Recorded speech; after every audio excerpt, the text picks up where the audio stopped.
Hello guys, gagawa tayo ngayon ng hand soap. Pwede siya pang negosyo and pwede siya pang personal na gamit. Ito nga palang hand soap guys, isa sa aking source of income. Katulad na lang na nagde-deliver ako sa mga maliliit na restaurant na kakilala ko, especially sa my work ko. Saka itong hand soap guys ay maganda rin pang negosyo at kikita ka talaga guys. Maliit man pero maitatawid na rin yung ating pang araw-araw. Tara, turuan ko kayo kung paano gumawa ng hand soap. Let's go! Bali guys, one batch lang po yung gagawin ko na hand soap. Kaya 17 liters lang po yung ilalagay ko na water. Guys, pipe, nag-provide talaga ako para panggamit sa aming paggawa ng hand soap. Ito yung mga sangkap guys. Ibuhos sa malaking timba or sa timba.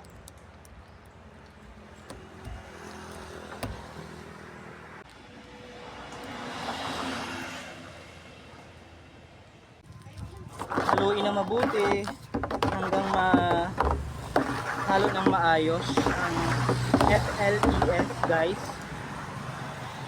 Kailangan talaga guys ay halong-halo siya para maganda yung kakalabasan ng ating hand soap.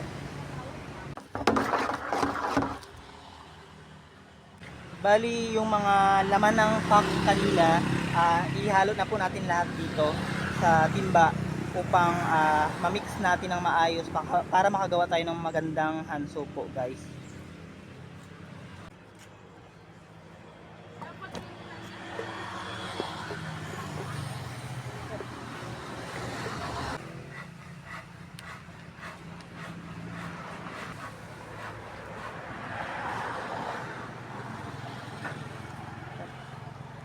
Cut mo lang sa buka.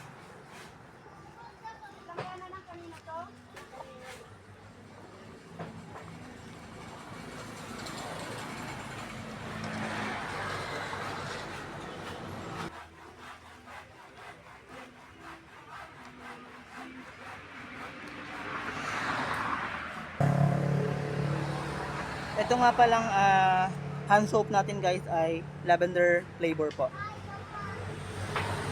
Kaya makikita nyo violet siya guys. Yun guys, nahalo na natin lahat ng panghalo. So i-mix na po natin siya ng matagal. So pag malalaman natin yan siya pag okay na, pag medyo mabigat na yung halo natin. Ganon. So ibig sabihin okay na po siya.